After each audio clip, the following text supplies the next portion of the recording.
കൊതിച്ച് കൊതിച്ച് അവസാനം ഞങ്ങൾ ഈ ഫ്രഷ് ചക്ക കഴിക്കാൻ പോവുകയാണ്. ഞങ്ങൾ ചക്ക പറിക്കാൻ വേണ്ടിയിട്ട് പറമ്പിലേക്ക് വന്നേക്കുകയാണ്. വയനാട്ടിലാണുള്ളത്, എൻ്റെ സ്വന്തം നാട്ടിൽ. വെക്കേഷനൊക്കെ ആയതുകൊണ്ട് നാട്ടിലേക്ക് വന്നതാണ് കേട്ടോ. സീസണൊക്കെ കഴിഞ്ഞെങ്കിൽ ഒരു 2-3 നമ്മുടെ പ്ലാവിൽ കിടക്കുന്നുണ്ടായിരുന്നു. അപ്പോൾ അത് പറിച്ച് നല്ല ഫ്രഷ് ആയിട്ടുള്ള ചക്ക കഴിക്കാൻ പറ്റിയിട്ടോ. താഴെ വീണപ്പോൾ കുറച്ചൊരു ഡാമേജ് പറ്റി. ബട്ട് സ്റ്റിൽ ഒരുപാട് ആഗ്രഹിച്ചിട്ടാണ് ഇപ്പോൾ ചക്ക കഴിക്കാൻ വന്നിട്ടുള്ളത്. സൗദിയിൽ ഹൈപ്പർ മാർക്കറ്റുകളിലൊക്കെ ഇങ്ങനെ ഇരിക്കുന്ന കണ്ടിട്ടുണ്ട്. പക്ഷെ അത് ഒട്ടും ഫ്രഷും അല്ല. അതിൻ്റെ വില കണ്ടാൽ നമുക്കൊട്ട് വാങ്ങിക്കാനും തോന്നില്ല. അപ്പോൾ അങ്ങനെ എന്തായാലും നാട്ടിലെത്തി നമുക്കായിട്ട് 2-3 ചക്ക ഇങ്ങനെ കാത്ത് കിടക്കുന്നുണ്ടായിരുന്നു. അപ്പോൾ അതൊക്കെ ഇട്ടിട്ട് നമ്മളിതാ തിരിച്ച് വീട്ടിലേക്ക് പോവാണ് കേട്ടോ. 1 അല്ല 2 കിട്ടിയപ്പോൾ പപ്പയും മമ്മിയും ഓരോന്ന് തലയിൽ വെച്ച് ഞങ്ങൾ വീട്ടിലേക്ക് പോകണം കേട്ടോ. അങ്ങനെ ഞങ്ങൾ വീട്ടിലെത്തി. ഇനി ഇത് മുറിക്കാനുള്ള പരിപാടി നോക്കുകയാണ്.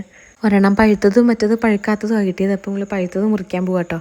കുറച്ച് മഴയൊക്കെ പെയ്തുകൊണ്ട് എന്താണ് അവസ്ഥ എന്നറിയില്ല. ചിലപ്പോൾ വെള്ളച്ചൊവയാണോ മധുരം ഉണ്ടാവുമോ എന്നുള്ളതൊന്നും അറിയില്ല. എന്തായാലും ഞാനൊന്ന് കഴിച്ചു നോക്കട്ടെ. കണ്ടിട്ട് സാധനം അടിപൊളിയാണ്, നല്ല നിറമൊക്കെ ഉണ്ട്, കണ്ടിട്ട് നല്ല മധുരമുള്ള പോലെ തോന്നുന്നുണ്ട്. ചക്ക ഇഷ്ടമുള്ള പ്രവാസികൾക്കറിയാം ഈ ഒരു സീസൺ വരുമ്പോൾ നമുക്കിത് കഴിക്കാനുള്ളൊരു കൊതി എന്ന് പറയുന്നത് പറഞ്ഞറിയിക്കാൻ പറ്റില്ല. അപ്പോഴാണ് ഈ ഒരു സീസണിൽ നമുക്ക് നാട്ടിൽ വരാൻ പറ്റിയത്.